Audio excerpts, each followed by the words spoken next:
Friends, DMസിനുള്ള reply സെക്ഷനാണ്.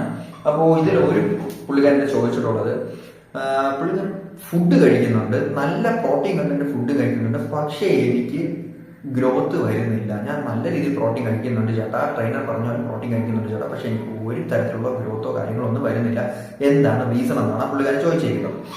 അപ്പോൾ ഇതിലെ ഇഷ്യൂ എന്ന് പറയുന്നത്, ഇങ്ങനെയുള്ള ക്വസ്റ്റ്യൻസ് വരുമ്പോൾ നമുക്ക് തീർച്ചയായിട്ടും ഇയാളുടെ ഡയറ്റും കാര്യങ്ങളും എല്ലാം ചെക്ക് ചെയ്ത് നോക്കണം, വർക്കൗട്ട് റുട്ടീൻ എല്ലാം ചെക്ക് ചെയ്ത് നോക്കണം. എല്ലാം സെറ്റ് ചെയ്തതിന് ശേഷം മാത്രമേ നമുക്ക് എന്തെങ്കിലും ഒരു റിപ്ലൈ കൊടുക്കാൻ പറ്റത്തുള്ളൂ.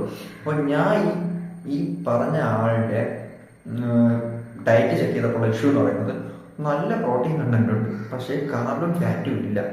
പിന്നെ നമുക്ക് ഇതിൽ നിന്ന് ഇവന് വേറൊരു ഫ്രൂട്ട്സോ വെജിറ്റബിൾസോ ഒന്നും കാര്യങ്ങളോ ഡയറ്ററി ഫൈബറോ ഒന്നും കൊടുത്തിട്ടില്ല.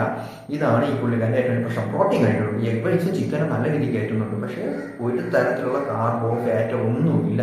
ജസ്റ്റ് ഒരു ഔട്ട്ലൈൻ മാത്രമായിട്ടുള്ള ഒരു ഡയറ്റാണ് ഇപ്പോൾ പുള്ളിക്കാരൻ കൊടുത്തേക്കുന്നത്. അപ്പോൾ ഇതാണ് ഈ കുട്ടിയുടെ പ്രശ്നം. ഞാൻ ഇപ്പോൾ നിങ്ങൾക്ക് പറയുന്ന കാര്യം എന്താണെന്ന് വെച്ച് കഴിഞ്ഞാൽ, നിങ്ങളൊരു ഡയറ്റ് പ്ലാൻ ചെയ്യുമ്പോൾ പ്രോട്ടീൻ മാത്രം ഫോക്കസ് ചെയ്യരുത്.